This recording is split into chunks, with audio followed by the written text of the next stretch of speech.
Casey at Bat by Ernest Thayer. The outlook wasn't brilliant for the Mudville Nine that day. The score stood 4-2 with but one inning more to play.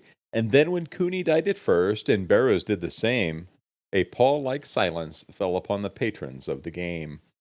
A straggling few got up to go in deep despair. The rest clung to hope, which springs eternal in the human breast.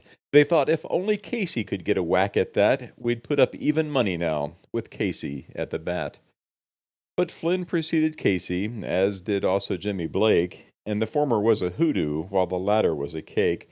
So upon the stricken multitude grim melancholy sat, for there seemed but little chance of Casey getting to the bat. But Flynn let drive a single, to the wonderment of all, and Blake, the much despised, tore the cover off the ball, and when the dust had lifted and men saw what had occurred, there was Jimmy safe at second, and Flynn a hugging third. Then from 5,000 throats and more there rose a lusty yell. It rumbled through the valley, it rattled in the dell. It pounded on the mountain and recoiled upon the flat, for Casey, mighty Casey, was advancing to the bat. There was ease in Casey's manner as he stepped into his place. There was pride in Casey's bearing, and a smile lit Casey's face. And when responding to the cheers, he lightly doffed his hat. No stranger in the crowd could doubt 'twas Casey at the bat. 10,000 eyes were on him as he rubbed his hands with dirt. 5,000 tongues applauded him when he wiped them on his shirt. Then, while the writhing pitcher ground the ball into his hip, defiance flashed in Casey's eye, a sneer curled Casey's lip. And now the leather-covered sphere came hurtling through the air, and Casey stood a-watching it in haughty grandeur there. Close by the sturdy batsman, the ball unheeded sped.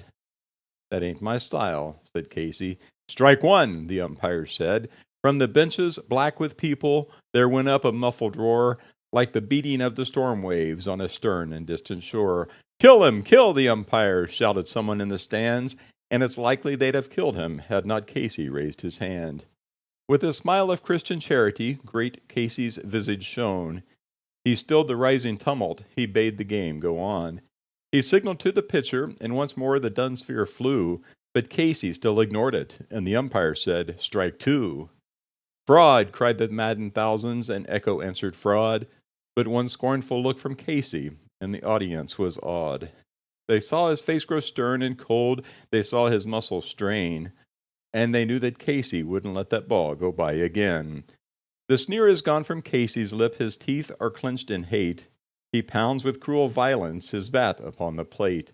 And now the pitcher holds the ball, and now he lets it go, and now the air is shattered by the force of Casey's blow. Oh, somewhere in this favored land the sun is shining bright. The band is playing somewhere, and somewhere hearts are light. And somewhere men are laughing, and somewhere children shout. But there is no joy in Mudville. Mighty Casey has struck out.